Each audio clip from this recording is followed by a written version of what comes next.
বড় কোন হাত বড় কোন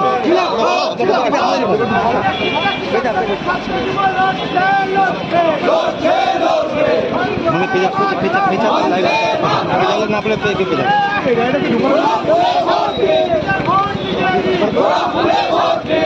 ভাই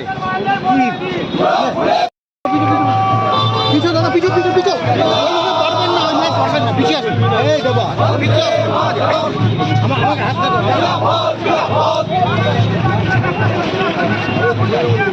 তো আপনার অসীম সরকার এলেন পুরো মতুয়া যারা রয়েছেন তাদেরকে সঙ্গে নিয়ে কি বলবেন?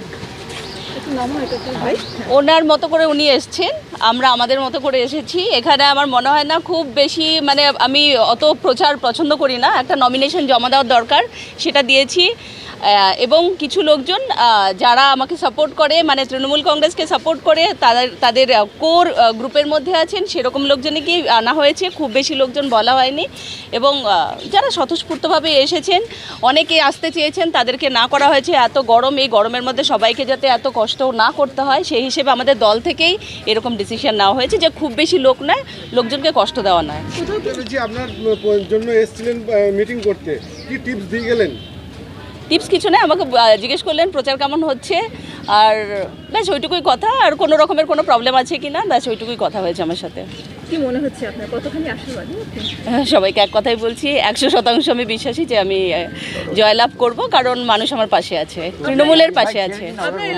আপনার এলাকায় মতুয়া সম্প্রদায়ের মানুষের অনেক বসবাস, কতখানি ওনাদের ভোটটা আপনি এখনো পর্যন্ত কি সাড়া পেলেন? আমার মনে হয় না কোনো সাম্প্রদায়িক দিয়ে মানে মানুষকে বিচার করা যায়। বিজেপি মানে মতুয়া নয়, মতুয়ারা প্রচুর লোকজন আছে যারা আমাকে ভালোবাসেন, তারা মানুষ দেখছেন, তারা দল দেখছেন।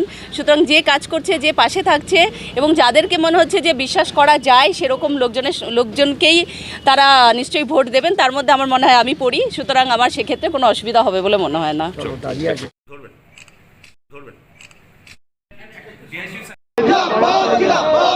বড় কোন হাত বড় কোন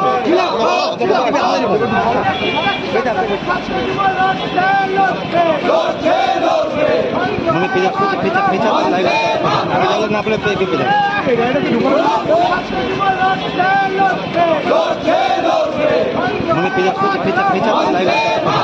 না পড়ে